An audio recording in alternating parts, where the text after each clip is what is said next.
Hi friends, welcome to Shakthi Tailoring Institute. இன்னைக்கு நம்ம fashion designing கோர்ஸ்ல class வந்து 3 தான் பார்க்க போறோம். நம்ம வந்து அது எப்படின்றதை பார்க்க போறோம். பெடல் மிஷின் பத்தி தான் பார்க்க போறோம்.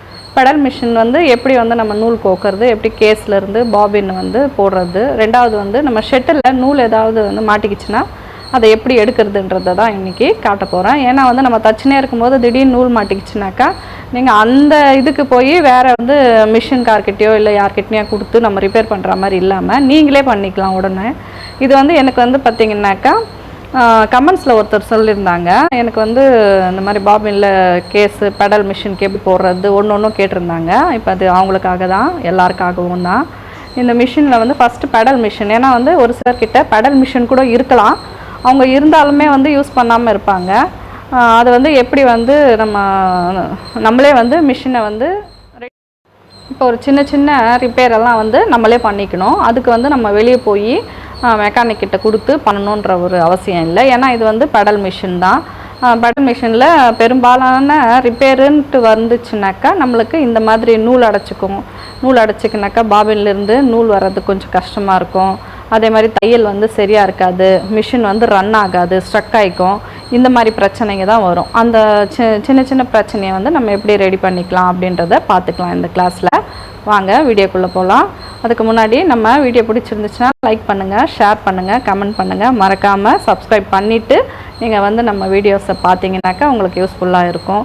வாங்க வீடியோக்குள்ளே போகலாம். இப்போ இந்த மிஷின் வந்து பார்த்திங்கன்னா நம்ம மெரிட் மிஷினில் வந்து நிறைய கம்பெனிஸ் இருக்குது. சாகர் இருக்குது, மெரிட் இருக்குது, என்னென்னவோ நிறைய மிஷின்ஸ் இருக்குது. பட் மெரிட் மிஷின் வந்து ரொம்ப நல்லாயிருக்கும் இந்த மிஷினு. இது வந்து பார்த்திங்கனாக்கா பெடல் உள்ள நார்மலாக நம்ம வந்து ஸ்டிச் பண்ணுற பெடல் மிஷின் தான். நம்ம வந்து எப்படியும் வந்து பெடல் வந்து பண்ணுறோமோ அந்த மாதிரி மிஷினு. இந்த மாதிரி கூட நிறைய பேர் வீட்டில் இருக்கலாம். நீங்கள் வந்து அதை அப்படியே வந்து வேஸ்டேஜ் மாதிரி வச்சிட்ருப்பீங்க. நீங்கள் எடுத்து அதை வந்து சூப்பராக இப்போ ரெடி பண்ணி நீங்கள் வந்து யூஸ் பண்ணலாம். இப்போ இதை எப்படி வந்து நம்ம ரன் பண்ணுறது, எப்படி வந்து வார் போடுறது, இதெல்லாம் வந்து இப்போ பார்க்க போகிறோம். வாங்க. நல்லா க்ளீன் பண்ணிக்கோங்க. அந்த மாதிரி ஒரு ப்ரெஷ் வச்சுக்கோங்க. ஃபஸ்ட்டு வந்து ப்ரெஷ்ஷில் வந்து க்ளீன் பண்ணிவிட்டு அது பிறகு ஒரு காட்டன் கிளாத் எடுத்து வச்சுக்கோங்க. இப்போ நம்ம வந்து ஃபஸ்ட்டு எடுத்த உடனே நம்ம இந்த மிஷின் வந்து நம்ம ரெடி பண்ணணுன்னா ஃபஸ்ட்டு வாரை வந்து கழட்டி விட்டுருங்க. வார் வந்து போட்டுக்கிட்டு நம்ம வந்து மிஷினை வந்து ரெடி பண்ண முடியாது. வார் கழட்டிட்டு இப்போ வந்து மிஷின் வந்து இந்த மாதிரி நம்மளுக்கு வந்து ஓப்பன் வர மாதிரி இருக்கும் இல்லைங்களா. அந்த ஓப்பன் வர இடத்துல இங்கே வந்து சைடில் 2 நெட்டு இருக்கும். அந்த 2 நெட்டையும் நம்ம கழட்டிடலாம். இப்போ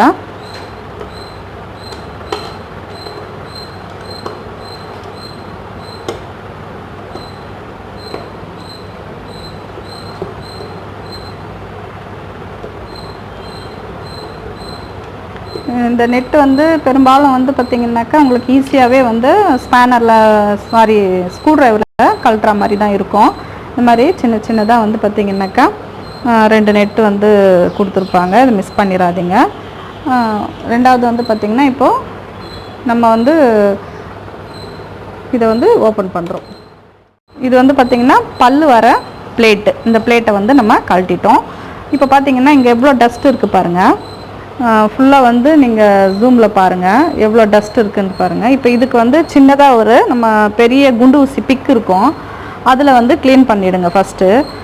நம்ம வந்து மொத்தமாக இருக்கிற டஸ்ட்டை வந்து பாருங்கள் எவ்வளோ டஸ்ட்டு வந்திருக்கு பார்த்தீங்களா. நம்ம ஸ்டிச் பண்ணுற கிளாத்து வந்து அதோட நூல், நம்ம ஆயில் விடுறது, இதெல்லாம் வந்து சேர்ந்து தான் அதில் வந்து அடைச்சிக்கும். அப்போ அடைச்சிக்கிட்டாக்கா நம்மளுக்கு என்ன ஆகும், ஸ்டிச்சஸ் வந்து சரியாகவே வந்து நம்மளுக்கு வராது. எவ்வளோ டஸ்ட்டு வந்து கிளியர் ஆச்சு பாருங்கள்.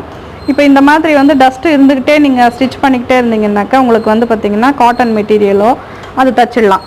ஆனால் வந்து சிந்தட்டிக் வைக்கும் போது ஒரு மாதிரி இழுத்த மாதிரி வந்து உங்களுக்கு வந்து ஸ்டிச்சிங் விழும். அதனால் இதெல்லாம் வந்து கிளியர் பண்ணிக்கோங்க.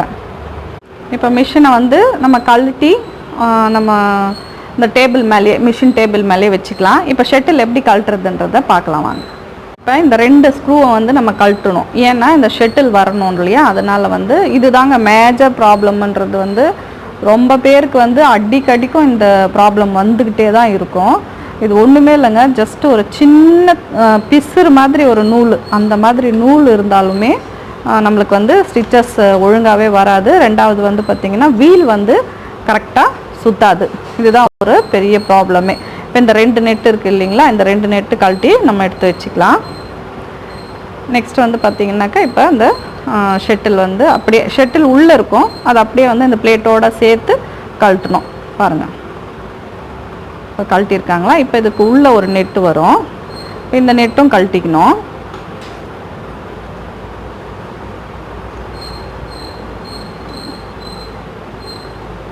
நம்ம இந்த மாதிரி ஒரு லாங்கு ஸ்க்ரூ ட்ரைவர் வந்து வாங்கி வச்சுக்கோங்க. இது மிஷினுக்கே வந்து வரும் ஒரு சிலது, இல்லைனாலும் மிஷினுக்கு கழட்டுறது தனியாக ஒரு இது வரும், அதில் வந்து நீங்கள் கழட்டி வச்சுக்கோங்க. இப்போ இதை கழட்டிட்டோம்னா இந்த பிளேட்டும் வந்துடும். இப்போ வந்து ஷட்டில்லேருந்து இன்னொரு வாஷர்னு கொடுத்துருப்பாங்க, அந்த வாஷரும் எடுத்துருங்க. நெக்ஸ்ட்டு வந்து நம்ம கேஸ் போடுற ஷெட்லும் வந்துடுச்சு. ஓகேங்களா, இப்போ இதை வந்து கிளியர் பண்ணிக்கலாம். இந்த பால் பாயிண்ட் ஊசின்னு ஒன்று வரும் பார்த்திங்களா, இந்த ஊசி மாதிரி எடுத்துக்கோங்க. இந்த ஊசியில் நம்ம பார்த்திங்கன்னா எடுத்திங்கன்னா அந்த அழுக்கு வந்து கிளியராக வந்து தெரியும் உங்களுக்கு. நல்லா நான் ஜூமில் காட்டுறேன் பாருங்கள். பார்த்திங்கன்னா பாருங்கள், சின்ன சின்ன டஸ்ட்டு தான், அது உங்களுக்கு ஜூமில் பார்க்கும்போது பெருசாக தெரியும் பாருங்கள். இந்த ஹோலில் இருக்கிறதெல்லாம் வந்து கிளியர் பண்ணிடணும். ஏன்னா நம்ம வந்து இதில் தான் வந்து ஆயில் விட்டு ஷெட்டில் போட்டு கேஸ் போட்டு தைக்கிறது. அதனால் இது வந்து கிளியராக வச்சுக்கிட்டாலே உங்களுக்கு வந்து இந்த ப்ராப்ளம்ஸ் எல்லாம் வந்து வராது. இப்போ வந்து கிளியர் பண்ணிக்கிட்டு அது பிறகு நம்ம இந்த ப்ரெஷ்ஷில் வந்து ஒரு வாட்டி க்ளீனாக வந்து தொடச்சிடலாம். இப்போ திருப்பி வந்து ஒரு காட்டன் கிளாத்தில் கிளியராக வந்து தொடச்சிடலாம். இந்த ஷெட்டில் வருது பார்த்திங்களா, அதையும் வந்து நம்ம இதே மாதிரி பெரிய குண்டு ஊசி ஒன்று எடுத்து நல்லா வந்து அதை கிளியர் பண்ணி அது பிறகு காட்டன் துணியில் நம்ம வந்து தொடச்சிடலாம். எல்லாமே இந்த மாதிரி நீங்கள் வந்து தொடச்சிடணும். இதே வந்து பார்த்திங்கன்னா ரொம்ப டஸ்ட் அதிகமாக இருக்குது அப்படின்னாக்கா ஒரு பெரிய டப்பா மாதிரி பிளாஸ்டிக் டப்பாங்க எதுனா இருக்கும் இல்லையா, அதில் இதெல்லாம் வந்து என்ன பண்ணலாம், ஒரு கெரோசின் கொஞ்சமாக ஊற்றிட்டு இதெல்லாம் அது உள்ளே போட்டு ஒரு 1/2 hour வந்து ஊற வைங்க. ஊற வச்ச பிறகு திரும்ப எடுத்துருங்க. கிளியர் பண்ணிவிட்டு இதே மாதிரி தொடச்சி போட்டிங்கன்னா இன்னும் ஃப்ரெஷ்ஷாகவும் இருக்கும், மிஷின் வந்து துருபிடிக்காது. இப்போ பார்த்திங்கன்னா நம்ம அந்த ஷெட்டிலோட இதுக்கு எல்லாத்துக்கும் ஆயில் விட்டுக்கலாம். நீங்கள் வந்து ஆயில் மட்டும்தான் யூஸ் பண்ணணும். மிஷின் ஆயில்னு கேட்டிங்கனாலே உங்களுக்கு வந்து மிஷின் ஆயில் கிடைக்கும், அந்த ஆயில் மட்டும் விட்டுக்கோங்க. ஒரு சிலர் கேட்டிருந்தாங்க, இதில் தேங்காய் எண்ணெய் போடலாமா இல்லை கெரோசின் போடலாமான்னுட்டு. ரெண்டுத்தையுமே போடாதீங்க, ஒன்லி மிஷின் ஆயில் மட்டும் போடுங்க. இப்போது இங்கே ஆயில் விட்டுருக்கு இல்லைங்களா, இப்போ நம்ம ஷெட்டில் வந்து இப்படியே போடக்கூடாதுங்க, இது அப்படியே வந்து திருப்பி இப்படி போடணும்.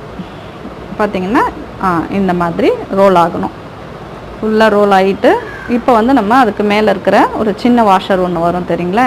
இங்கே பாருங்கள், இந்த சின்ன சின்ன ஒரு ஸ்க்ரூ மாதிரி இருக்கும், அதுக்குள்ளே ஒரு ஹோல் வரும், அதில் அந்த வாஷர் வந்து நம்ம மாட்டியாச்சு. இப்போ அதுக்கு அடுத்து வந்து இன்னொரு வாஷர் வந்து அதை தாங்கி பிடிக்கிற மாதிரி இருக்கும், அதுக்கு தான் நெட்டு வரும், பெரிய நெட்டு ஒன்று வரும். இந்த நெட்டை வந்து இப்போ க்ளோஸ் பண்ணிக்கலாம்.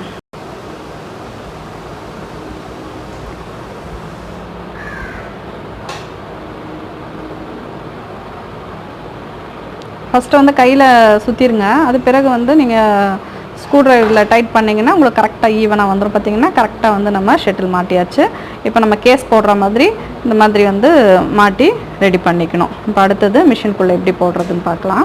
இப்போ பார்த்திங்கன்னா ஊசி வந்து மேலே இருக்குது, இது வந்து பார்த்திங்கன்னா மேலே இருக்கும்போது தான் இந்த ஷெட்டில் வந்து நம்ம அந்த செட்டை வந்து அப்படியே மாட்ட முடியும். ஒரு வேளை ஊசி உள்ளே இருந்து இதை வந்து மாட்ட முடியாது, மாட்டணுன்னு ட்ரை பண்ணாதீங்க, ஊசி வந்து உடஞ்சிடும். இப்போ இது வந்து நம்ம மாட்டுறது பார்க்கலாம். கரெக்டாக வந்து நம்மளுக்கு ஸ்டேபிள் ஆகுதான்னு பார்த்துக்கணும். பார்த்துக்கிட்டு கரெக்டாக ஃபிக்ஸ் ஆகிடுச்சுன்னா இந்த பக்கமும் அந்த பக்கமும் நெட்டு வந்து போட்டுக்கலாம். நெட் மீன்ஸ் அது வந்து ஸ்க்ரூ தான், ஸ்க்ரூவை வந்து போட்டுக்கோங்க. இப்போ வந்து நம்ம ஸ்க்ரூ ட்ரைவரில் டைட் பண்ணிக்கலாம். ரெண்டு பக்கமும் ஈவன் பேலன்ஸ் வச்சு டைட் பண்ணுங்கள். ஏன்னா ஒரு பக்கம் நல்லா டைட் பண்ணிவிட்டு ஒரு பக்கம் லூஸாக இருந்துச்சுனாக்கா இது வந்து கொஞ்சம் ஆடும். இப்போ வந்து பார்த்திங்கன்னா நல்லா ஃபிட் ஆகிடுச்சு.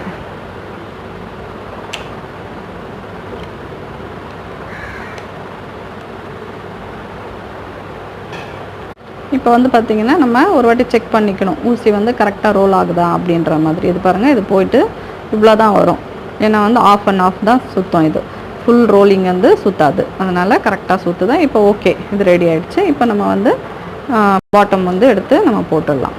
இப்போ வந்து நம்ம அந்த பல்லோட பிளேட்டை மாட்டிடலாம், மாட்டி ஸ்க்ரூ பண்ணிடலாம்.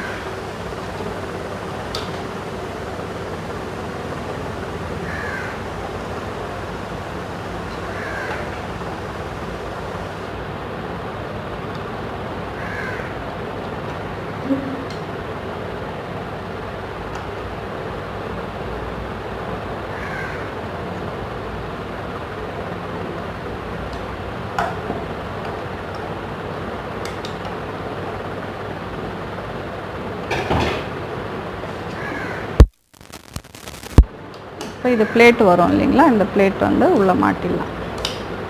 இவ்வளோதாங்க. கிளியராக க்ளீன் பண்ணிவிட்டு நம்ம இதெல்லாம் மாட்டி செட் பண்ணியாச்சு.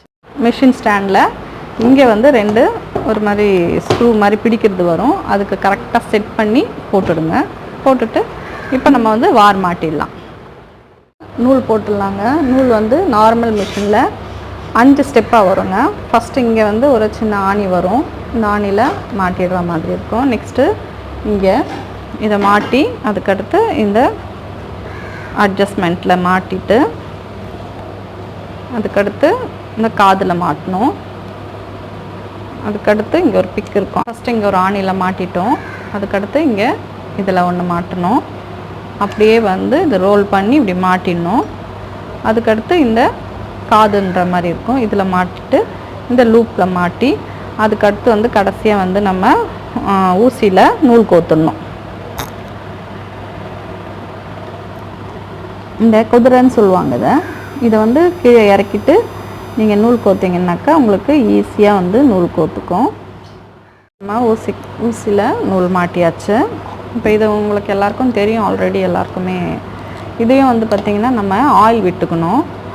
இது வந்து ரொம்ப நாளாக வந்து நம்ம யூஸ் பண்ணாத வந்து வச்சிடுறவங்களுக்கு இந்த மாதிரி இது வந்து ஒரு நாளெல்லாம் கெரோசினில் ஊற வைங்க.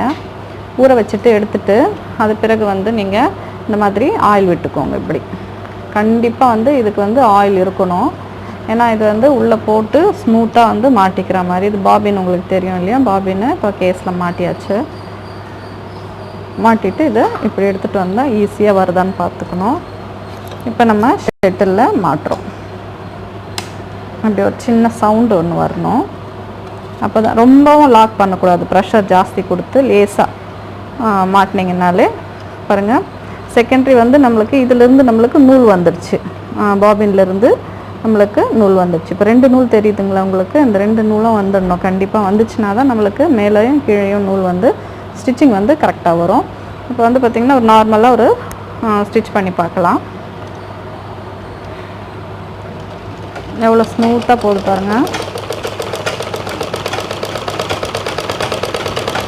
இது ஆல்ரெடி ரிப்பேரில் தான் இருந்தது, உங்களுக்கு காட்டுறதுக்காகவே நான் வந்து பார்த்திங்கனாக்கா இதை ரெடி பண்ணேன். இப்போது பார்த்திங்கனாக்கா இவ்வளோ ஸ்டிச்சஸ் வந்து நம்மளுக்கு இந்த ஆயில் விட்டதுனால ரொம்ப ஸ்மூத்து ஸ்டிச்சஸ் வந்து நம்மளுக்கு வந்திருக்கு பாருங்கள். 2 பக்கமும் ஈவன் தையல் வந்து நம்மளுக்கு வரணும்.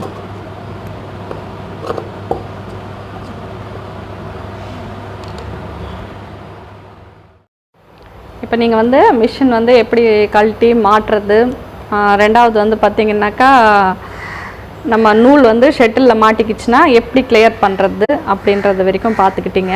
இப்போ இது நார்மலு நம்ம பெடலிங் மிஷினில் பார்த்தீங்க. அடுத்த வர வீடியோவில் வந்து பார்த்திங்கன்னா நான் காட்டினேன் இல்லைங்களா ஜாக் மிஷின்னு, அதோட எப்படி மாட்டுறது, எப்படி வந்து ஆயில் இருக்கும் அப்படின்றத அடுத்த வீடியோவில் காட்டுறேன். இந்த வீடியோ உங்களுக்கு பிடிச்சிருக்கும்னு நினைக்கிறேன். லைக் பண்ணுங்கள், ஷேர் பண்ணுங்கள், கமெண்ட் பண்ணுங்கள், மறக்காமல் சப்ஸ்கிரைப் பண்ணுங்கள். பக்கத்தில் இருக்க பெல் ஐக்கானை கிளிக் பண்ணுங்கள். இன்னொரு வாட்டி மறுபடியும் சொல்கிறேன், நிறைய பேர் வந்து பார்க்குறீங்க ஆனால் வந்து சப்ஸ்கிரைப் பண்ணாமையே பார்க்குறீங்க. ப்ளீஸ் சப்ஸ்கிரைப் பண்ணுங்கள். தேங்க்யூ ஃபார் வாட்சிங்.